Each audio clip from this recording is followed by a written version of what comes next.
Senior پیون جج کو انتظامی کمیٹی سے بھی نکال دیا گیا ہے. تو انتظامی کمیٹی میں پہلے یہ ہوتا تھا کہ اس میں چیف جسٹس ہوتے تھے اور 2 سینئر جسٹس ہوتے تھے، لیکن اب اس میں چیف جسٹس ہے اور 2 اس کے نامنی شامل کر دیے گئے ہیں. محسن اختر کیانی صاحب کو اس میں نکال دیا گیا ہے. تو یہ معاملات ہیں جو اسلام آباد ہائی کورٹ کے ججز نے خطوط میں لکھائے ہیں. آپ ہمیں بتا رہے ہیں. تو جدون صاحب یہ ایک لاوا تھا جو بظاہر نظر آتا ہے کہ پک رہا تھا. پہلے بھی خطوط سامنے آئے، کم و بیش اس قسم کی باتیں تھیں، لیکن اب انتظامی امور بھی ہیں.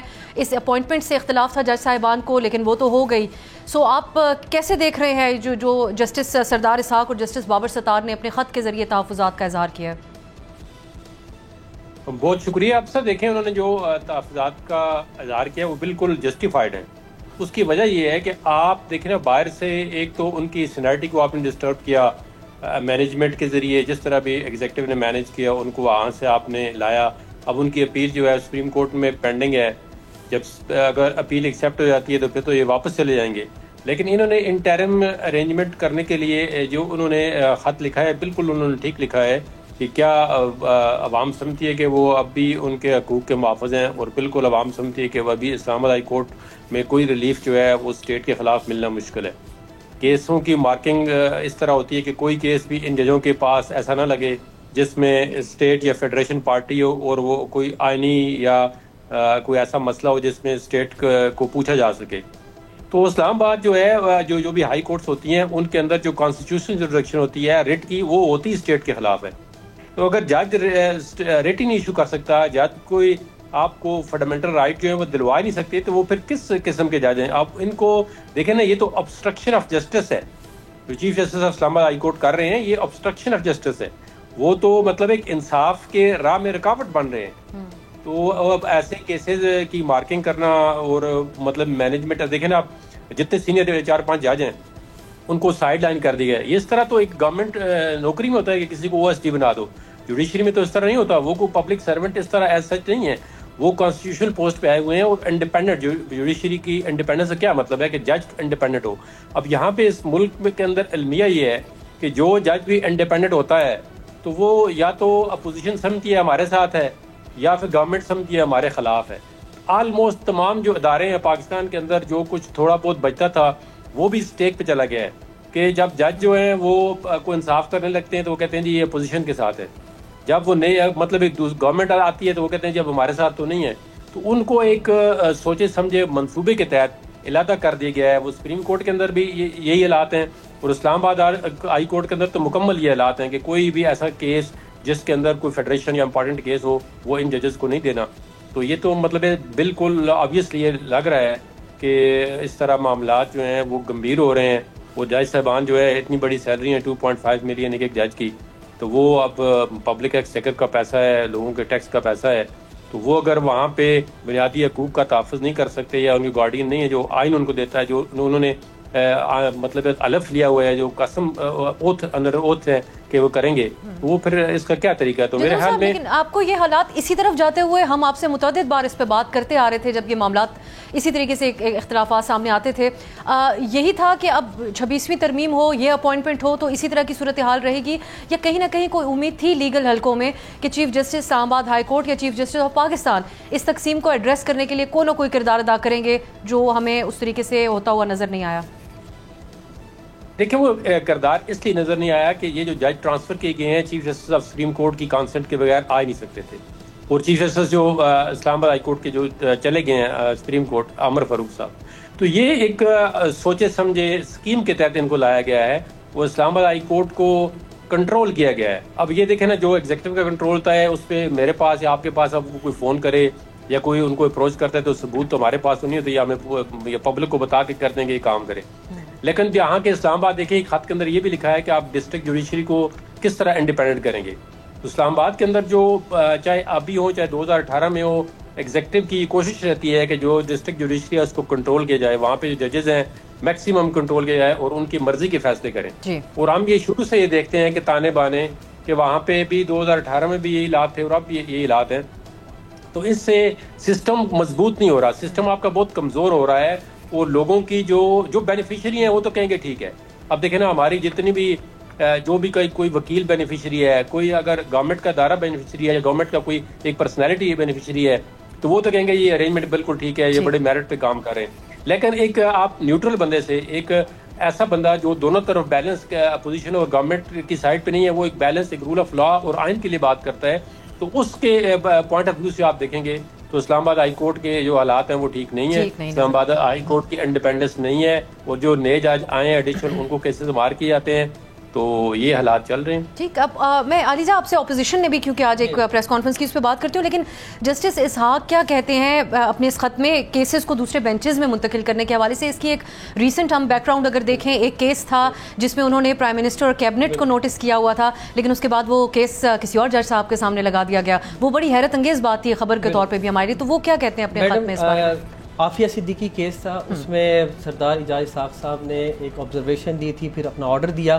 کہ ہم وزیر اعظم کو ان کی کابینہ کو طلب کر رہے ہیں. اس کے بعد ہم نے دیکھا کہ وہ کیس جسٹس انعام امین منہاس کے پاس شفٹ کر دیا گیا, اور آگے پھر انہوں نے بھی اس کیس کے ساتھ کیا کہ وہ بھی آپ کے سامنے ہے, وہ کیس ڈسپوز آف ہو چکا ہے. تو یہی معاملہ ہے جسٹس سردار اعجاز اسحاق خان کا اور جسٹس بابر ستار کا, کہ ان کی سنگل بینچز ہی ختم کر دیے گئے ہیں, اور ان کے پاس اب ٹیکس کے کیسز ہیں, اور 2000 کے قریب کیسز جو ہیں ان کا نقصان ہوا ہے. اب وہ 2000 کیسز جو یہ دو ججز سن رہے تھے, ان کا فیصلہ کون کرے گا؟ اور 26ویں ترمیم کے بعد اس لیے ججز لے کے آئے گئے تھے کہ جو کیسز پینڈنگ ہیں ان کو جلدی سن کر ان کا فیصلہ کیا جائے. میں کوئکلی اگر آپ کہیں, میں آپ کو بتا دوں کہ ابھی کچھ دیر پریس کانفرنس میں انہوں نے یہ اعلان کیا ہے, جو اپوزیشن ہے, یہ آپ بات کر رہے ہیں جو آج پریس کانفرنس ہوئی متحدہ اپوزیشن کی, اس میں سلمان راجہ صاحب اور دیگر اپوزیشن کے رہنما شامل تھے. انہوں نے کہا ہے کہ ان دو ججز کے ساتھ ہم کھڑے ہیں, اور دوسرا انہوں نے یہ اعلان کیا ہے کہ افتخار چودھری موومنٹ سے لے کے ریسٹوریشن آف جوڈیشری سے اب تک 2025 تک تمام عدلیہ کے جو ادوار رہے ہیں ان کا احتساب کیا جائے گا, اور متحدہ اپوزیشن ایک ہفتے کے اندر ایک وائٹ پیپر جاری کرنے جا رہی ہے جس میں ان تمام ججز کی کارکردگی کو ہائی لائٹ کیا جائے گا قوم کے سامنے. تو یہ ایک اہم ڈیولپمنٹ ہے. یہ تو جدون صاحب سے پھر ہم پوچھتے ہیں, جدون صاحب آپ کی نظر میں ایک ایسی ڈیولپمنٹ ہے, اپوزیشن جو بات کر رہی ہے کہ ایک وائٹ پیپر جاری کریں گے اور ان تمام ادوار کا جائزہ لیا جائے گا. اب ہمارے دیکھنے والے اگر سوچیں تو جو سیاسی جماعتوں کے ساتھ ہوا, سیاسی کیسز رہے اس دور میں, آئینی معاملات عدالتوں کے سامنے جاتے رہے, تو یہ آپ کو اس اعلان کو کیسے دیکھتے ہیں اپوزیشن کے؟ میرے خیال میں یہ اعلان دیکھیں نا, میں نے ابھی آپ کو بتایا ہے کہ جو بھی جج میرٹ پہ فیصلہ کرتے ہیں, اگر وہ اپوزیشن میں لوگ ہو تو ان کو بڑا پسند آتا ہے, اگر وہ گورنمنٹ میں ہو تو ان کو نہیں پسند آتا. دیکھیں قاضی فائزہ جب چیف جسٹس نہیں بنے تھے تو وہ میڈیا والوں کے گھر میں بھی گئے, 2 گھنٹے وہاں پہ بیٹھے, تو وہی میڈیا والے تھے, ان کے سے بات ہی نہیں کرنا چاہتے, ان کو الاؤ ہی نہیں تھا. تو اس طرح جج بھی جو ہے نا ایک پارٹی بن چکے ہیں اپوزیشن اور ٹریجری کی, تو اس طرح نہیں ہونا چاہیے. دیکھیں جو آج جو جج بھی ہو, چاہے وہ سپریم کورٹ میں ہو چاہے ہائی کورٹ میں ہو, اگر وہ میرٹ پہ فیصلہ کرتا ہے جس بھی پارٹی کے خلاف ہو تو وہ اس کو ایکسیپٹ کریں اور آگے ریمیڈی دیکھیں. آپ یہ جو سردار اعجاز صاحب ہے اس کی شاید میں اس وہ آرڈر سے نہ مطمئن ہوں, یہ نہ ایگری کروں جی آپ پوری کیبنٹ کو کنٹیمپٹ نوٹس ایشو کر رہے ہیں یا پرائم منسٹر کو, لیکن ٹھیک ہے اس کا ایک طریقہ ہے, آپ اس کنٹیمپٹ کو آگے اپیل کر دیں, نہ کہ اس جج کے ہاتھ ہی کاٹ دیں کہ آپ نے یہ کیوں کیا ہے. دیکھیں اگر آپ کو یہ لگتا ہے یہ ٹھیک نہیں کیا ہے بظاہر پرائما فیشائی, تو آپ کے پاس ایک فورم موجود ہونا چاہیے انڈیپینڈنٹ کہ آپ وہاں پہ اپیل کر سکیں, نہیں کہ آپ اس سے کیس ہی لینا, یہ نہیں ہو سکتا اس طرح. آگے ہم نے دیکھا ہے کہ ہائی کورٹ کے اندر بھی وزیر اعظم بھی پیش ہوتے رہے ہیں, لیکن اب ججوں کو بھی یہ وتیرہ نہیں بنانا چاہیے کہ وہ ایگزیکٹو کو سارا دن جو ہے وہ ہائی کورٹ اور سپریم کورٹ میں کھڑا کرتے رہے, ان کو کام نہ کرنے دیا جائے. سب سے بڑی بات یہ ہے کہ اگر آئین کے اندر جو ٹرائکاٹمی آف دا پاور ہے اس پہ ادارے کام نہیں کریں گے, جو پاکستان کے اندر تو ابھی بالکل وہ کام نہیں ہو رہا کہ ٹرائکاٹمی آف دا پاور اور بیلنس آف دا پاور بالکل نہیں ہے. ہر ادارہ دوسرے کے معاملات میں انٹرفیئر کر رہا ہے, اور کوئی بیلنس آف کانسٹیٹیوشن جو 1973 کا ہے یہ آلموسٹ کوئی فنکشن نہیں کر رہا ان لیٹر اینڈ اسپرٹ. کچھ اس کے آرٹیکل ہوں گے جو کام کر رہے ہیں, لیکن جو ان لیٹر اینڈ اسپرٹ ہے, فنڈامنٹل رائٹس ہیں, ٹرائکاٹمی آف دا پاور ہے, وہ انڈیپینڈنس آف جوڈیشری ہے, یہ بالکل جو ہے نا وہ اس میں مفلوج نظر آتا ہے آئین, اور آئین کے مطابق کام نہیں ہو رہا. تو اس میں اب ہمارے جو عوام ہے یا وکلاء ہیں وہ بھی اپنی پرسنل انٹرسٹ کے اوپر رکھتے ہیں, جس طرح گورنمنٹ اپنی پرسنل انٹرسٹ کے اوپر رکھتی ہے. اب دیکھیں نا میڈیا کے اندر جو پیکا کا آیا, تو پیکا کا آپ نے ایسے جج کے پاس لگا دیا جو اس نے نوٹس سے کیا, تو مطلب جان بوجھ کے کیس کو ڈیلے کیا. اب نہ صحافی اس پہ آواز اٹھا سکتے ہیں, نہ وکلاء. وہ سوسائٹی کے تمام جو سیگمنٹ ہیں وہ بھی دیکھ رہے ہیں کہ کیا کیا جائے, لیکن وہ بے بس نظر آتے ہیں مجھے. یہ حل طلب معاملات تھے، وہ عدالتی تقسیم ہے جو اب ہمیں پبلک میں ڈسکس ہوتے ہوئے اور موضوع ہوئے نظر آ رہی ہے، اور یہ سلسلہ جاری و ساری ہے پچھلے 1-1.5 سال سے. بہت بہت شکریہ جہانگیر جدون صاحب، علی جہاں صاحب، آپ دونوں کا بہت بہت شکریہ. اس پہ معاملے پہ ہم نے تفصیلی طور پہ بات کی ہے. دیکھتے ہیں ناظرین، پاکستان کی خواہ وہ حکومت ہو یا فیصلہ ساز، وہ بھی اس بات پہ غور کرتے ہیں کہ عدلیہ اور نظام انصاف کا شفاف ہونا اور شفاف دکھنا بہت ضروری ہے. ابھی ایک بریک کی طرف جاتے ہیں، ایک اور اہم معاملہ ہے، اس پہ بات کریں گے بریک کے بعد.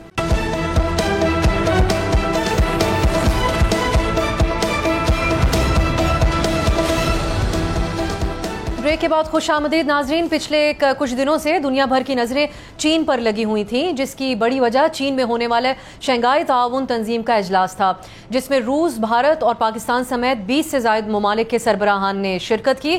اس بار ایس سی او کی تاریخ میں رکن ممالک کی لیڈرشپ کی موجودگی سب سے زیادہ ریکارڈ کی گئی، جبکہ آج چین نے بیجنگ میں ایک تاریخی مقام پر دوسری جنگ عظیم کے خاتمے اور جاپان پر فتح کے 80 سال مکمل ہونے پر پریڈ کا انعقاد کیا، جس کے ذریعے اپنی سفارتی اور فوجی طاقت کا کھل کر مظاہرہ کیا. اس پریڈ کو چائنا کی تاریخ کے سب سے بڑی فوجی پریڈ قرار دیا جا رہا ہے. اس تقریب کی اہم بات یہ بھی تھی کہ اس میں جدید جنگی ہتھیاروں کی نمائش کے علاوہ روس کے صدر ولادیمیر پوٹن، شمالی کوریا کے سربراہ کم جونگ ان اور دیگر پاکستان کے وزیر اعظم سمیت جو 26 ممالک کے سربراہان موجود تھے جنہوں نے یہ پریڈ دیکھی. چینی صدر شی جن پنگ نے جو اس موقع پہ تقریر کی، اس کا اہم حصہ یہ تھا کہ وہ خبردار کرتے ہوئے پائے گئے دنیا کو اور کہا کہ جنگ کے انتخاب کے دہانے پر دنیا آج کھڑی ہے، اور ساتھ ہی کہتے ہیں کہ چین رکنے والا نہیں ہے، نہ ہی ہم بدماشوں سے خوفزدہ ہوں گے.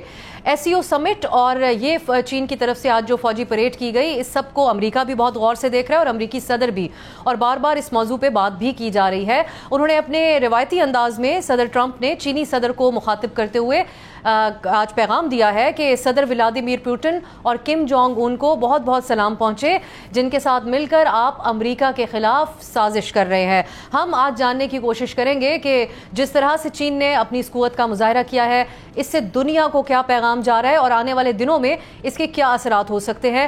ایس سی او ممالک جن کی آبادی دنیا کی آبادی کا 40% سے بھی زیادہ ہے، اس اجتماع کو جس میں وہ شریک ہوئے، امریکہ اور مغربی دنیا نے کس انداز میں دیکھا ہوگا.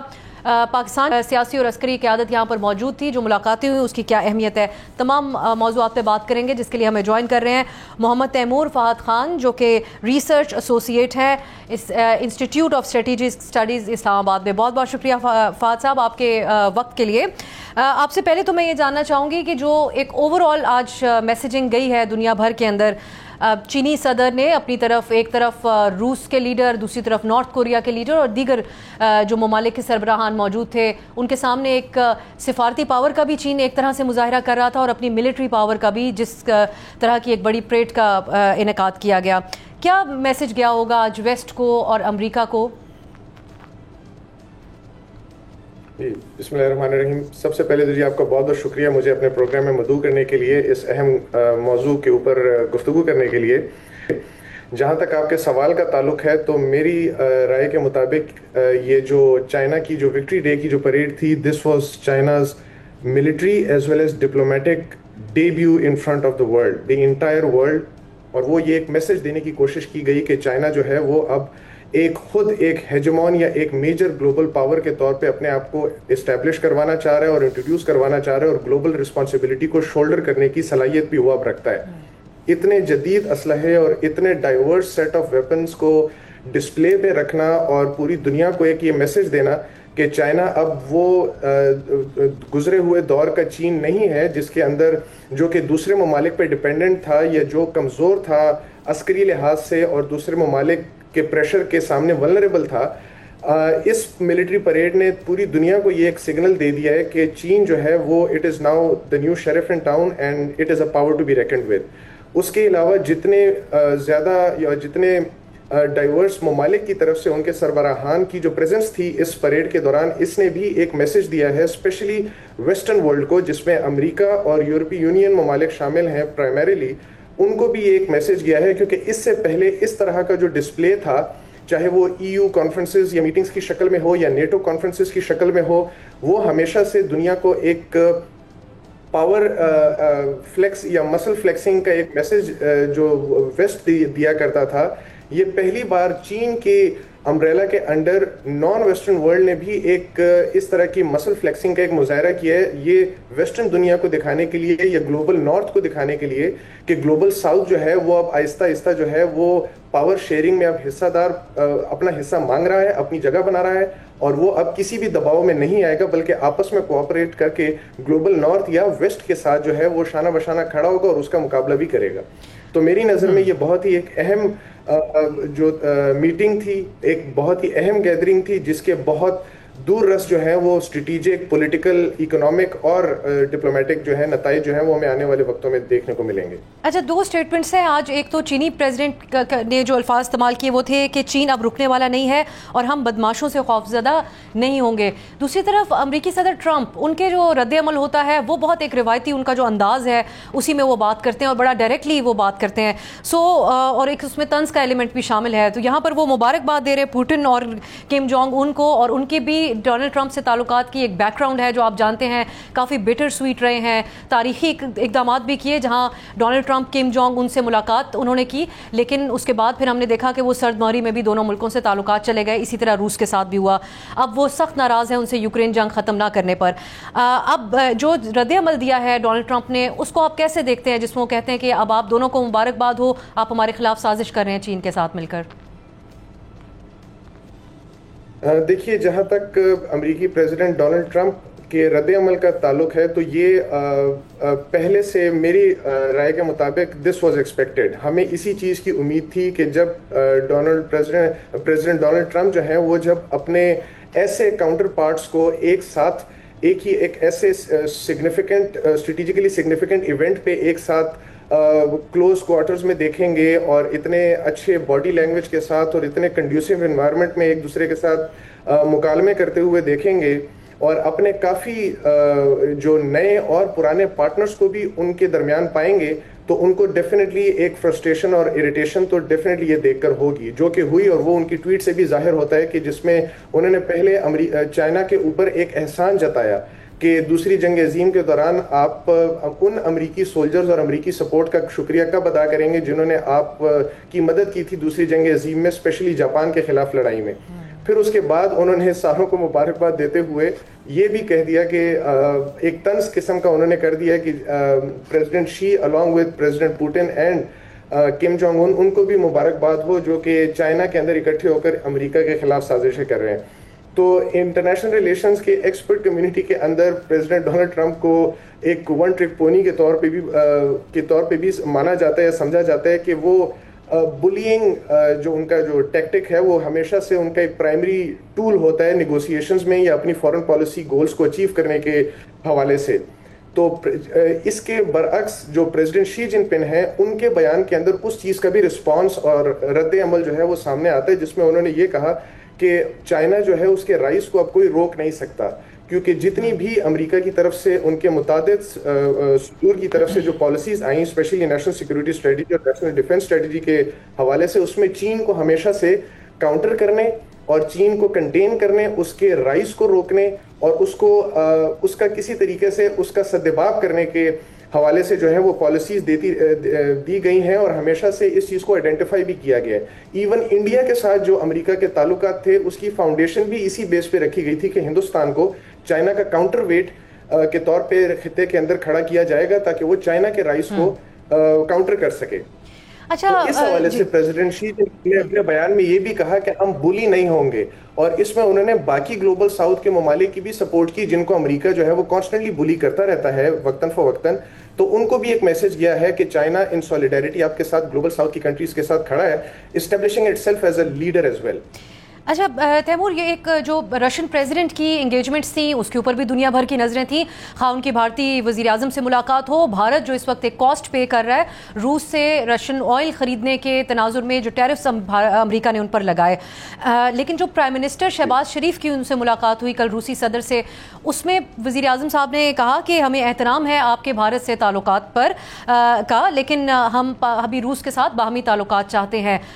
ایک ایسے وقت میں جب بھارت ایک بڑی کاسٹ پے کر رہا ہے، پاکستان ممکنہ طور پر روس کے ساتھ کن حوالوں سے تعلقات آگے بڑھانا چاہ رہا ہے، کیسے دیکھا آپ نے کل کی اس میٹنگ کو؟ مس افسر سب سے پہلے جو اسٹیٹمنٹ وزیر اعظم شہباز شریف صاحب نے دی میں اس کو سب سے پہلے اپریشیٹ کرنا چاہوں گا کہ it was a very good statesman like statement اور بہت ہی زیادہ اس میں حقیقت پسندی اور صلح جوئی کا جو پیغام تھا وہ بھی اس پوری کی پوری اسٹیٹمنٹ میں اور ان کی میٹنگ میں پریزیڈنٹ پوٹن کے ساتھ نظر آیا کیونکہ اس کے اندر انہوں نے اس چیز کو ایکنالج کیا کہ ہم بالکل جانتے ہیں کہ روس اور انڈیا دو اسٹریٹجک پارٹنرز ہیں اور وہ کہیں پہ بھی پاکستان کے ساتھ جو روس کے تعلقات ہیں وہ کبھی بھی اس فوٹنگ پہ نہیں ہو سکتے کہ وہ انڈیا کے ساتھ روس کے ریلیشن شپ کو ریپلیس کریں. لیکن پاکستان خطے کا ایک بہت ہی اہم ملک ہے, دنیا کے اندر اس کی ایک سٹینڈنگ ہے, وہ ایک ملٹری پاور ہے, ایک گروئنگ اکانومی ہے اور دنیا کی 5ویں سب سے بڑی پاپولیشن ہے اور ٹریڈ اور ٹرانزٹ کے حوالے سے اس کی جو جغرافک لوکیشن ہے وہ بڑی سگنیفیکنٹ ہے پورے کے پورے یوریشین خطے کے لیے. تو اس حوالے سے ان کا یہ مقصد تھا کہ ہمیں اندازہ ہے کہ you have a strategic relationship with India but this does not mean that Pakistan views this as a zero sum game. Pakistan بھی یہی چاہتا ہے کہ آپ ہندوستان کے ساتھ اپنے تعلقات کو استوار رکھیں but not at the detriment of your relationship with Pakistan. Pakistan کے ساتھ بھی آپ دو طرفہ اور باہمی تعلقات جو ہیں اس کو استوار کریں, اس کو بڑھاوا دیں اور پاکستان بھی اس پوری اسٹریٹجی کے لیے آن بورڈ ہے. ہم کبھی بھی انڈیا رشیا ریلیشنز کو پاکستان رشیا ریلیشنز کے اوپر حاوی نہیں ہونے دیں گے اور اسی چیز کا انہوں نے اظہار جو ہے وہ اپنی میٹنگ کے دوران بھی کیا. اور جہاں تک پاکستان روس کے دو طرفہ تعلقات کے اندر ایونیوز کی بات ہے تو ایونیوز بہت سارے ہیں میم, جس کے اندر سب سے جو امپورٹنٹ چیز ہے وہ انرجی کوآپریشن ہے. جیسا کہ آپ کو علم ہے کہ Pakistan is an energy insecure country, ہمیں انرجی کی سخت قلت ہے, اس کے علاوہ فوڈ انسیکیورٹی کا بھی پاکستان کو سامنا ہے. تو اس حوالے سے ہم خام تیل اور گیس کے اوپر بھی درآمدات کے اوپر ہم لوگ غور کر رہے ہیں اور اس کے اوپر کام بھی ہو رہا ہے روس کے ساتھ. فوڈ امپورٹ اسپیشلی ویٹ کے اوپر جو درآمدات ہم روس سے کر رہے ہیں وہ ہمیں بہت ہی افورڈیبل پرائسز پہ مل رہی ہیں. تو اس کے اندر بھی کوآپریشن ہے, کلچرل کوآپریشن ہے, نالج کوآپریشن ہے, پیپل ٹو پیپل کانٹیکٹس اور رشین انویسٹمنٹ کو اٹریکٹ کرنا ان پاکستانی اکنامک لینڈسکیپ. ان پورے ایونیوز کے اوپر جو ہے وہ رشیا کے ساتھ بہت ہی اسٹریٹجک اور پولیٹیکل لیڈرشپ لیول کے اوپر جو ہے وہ انڈرسٹینڈنگ بھی پائی جاتی ہے اور بات چیت بھی ہو رہی ہے. بہت بہت شکریہ تیمور آپ کے قیمتی وقت کے لیے. ناظرین, محمد تیمور اس بات پہ روشنی ڈال رہے تھے کہ کس طریقے سے SCO سمٹ ہو, اس کے بعد سائڈ لائنز پہ ہونے والی ملاقاتیں یا آج بیجنگ میں ہونے والی ملٹری پریڈ کے دنیا بھر کے لیے ایک بہت اہم ایونٹ رہا اور سب نے اس کو بہت کلوزلی مانیٹر کیا. ایک بریک کی طرف جاتے ہیں. پاکستان میں جو حالیہ سیلاب آئے بالخصوص پنجاب میں, اقوام متحدہ نے سخت تشویش کا اظہار کیا ہے اور ممکنہ غذائی قلت کے حوالے سے سخت پریشانی کا اظہار کیا ہے. ہمارے ساتھ UN کے ریزیڈنٹ کوآرڈینیٹر موجود ہوں گے ایک شارٹ بریک کے بعد.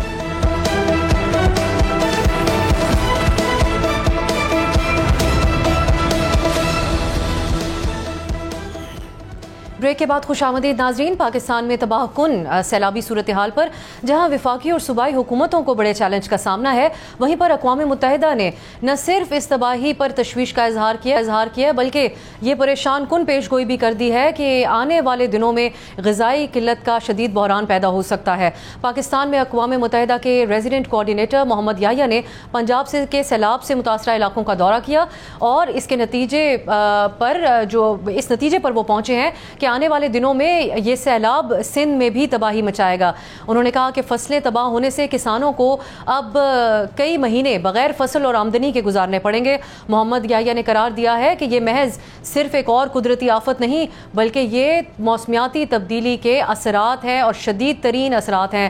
اس تمام تر صورتحال پہ بات کرنے کے لیے ہمارے ساتھ موجود ہیں پاکستان میں اقوام متحدہ کے resident Muhammad Yahya. Thank you so much for your time, Mr. Yahya. We know you have been very busy on ground in Punjab, which is the agriculture heartland of Pakistan. First of all, we would like to know, given your observations in the flood-affected areas of Punjab, how is the destruction of major crops expected to impact food security and inflation in Pakistan over coming months? Thank you very much for having me. As you know, I visited northern Punjab's Sialkot, but also Faisalabad, and saw at first hand the devastation of the floods on communities, on agricultural lands, and really savings. I also seen a lot of dead livestock and many other impacts that communities are going through. So the concern really is Punjab is a breadbasket of this country. Punjab is the largest exporter that earns this country a lot of forex. And how this will impact is yet, we won't know the full extent of the impact until the water recedes.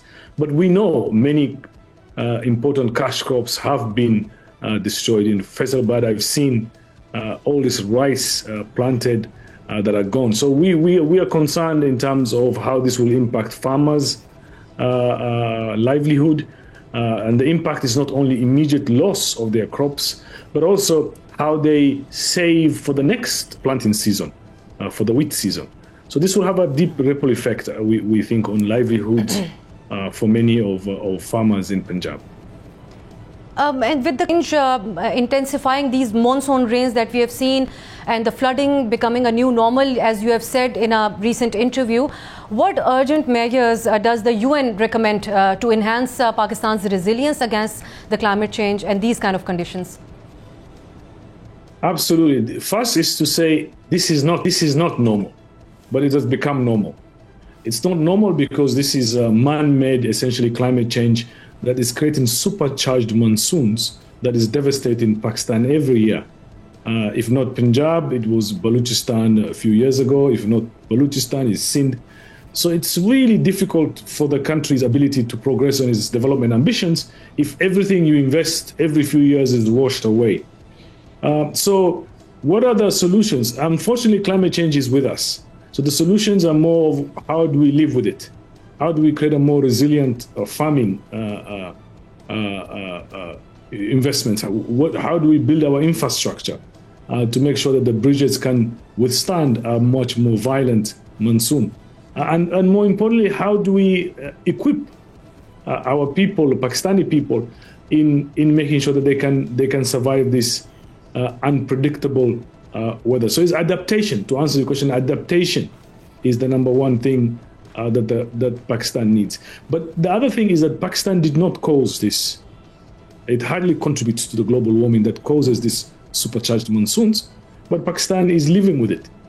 And I always tell people the impact, if you think the impact of climate change is a theory, come and talk to the farmers of Punjab or the farmers of Khyber Pakhtunkhwa. So this is real, and this really needs to be dealt with. So from our perspective, one of the things that our Secretary General has called for is countries that have polluted to do more and move beyond promise and invest and support countries like Pakistan to be much more resilient. But there's other things that Pakistan can do for itself, and those are making sure, and you've seen, that people don't build close to the riverbeds. The country invests more in reforestation. There's so many things you can do apart from obviously getting those countries that have polluted, that have caused these monsoons, to support the resilience agenda of Pakistan. Indeed, Pakistan did not cause living with it, and that's exactly how those who are affected feel today. Lastly, considering the forecast of further intense rains and the downstream threat to Sindh, how is the UN planning to support displaced communities that are already displaced and coordinate with the Pakistani government to mitigate the humanitarian crisis that we are seeing right now?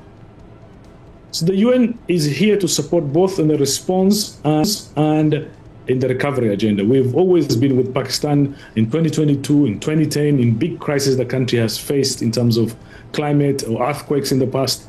We're here to support both in the immediate response, to support provincial responses. I personally work very closely with NDMA. I see the chairman of the NDMA nearly on daily basis.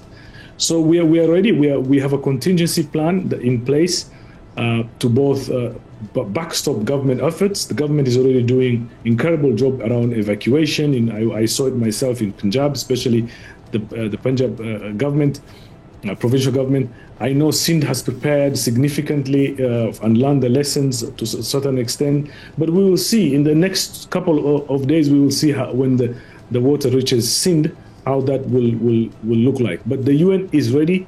Our team is fully ready. The minute the government asks us to come in to support, we'll be there behind the governments, both at the provincial and the federal level. Thank you so much for your time, Mr. Yahya, for the work UN is doing along with the Pakistani government in collaboration.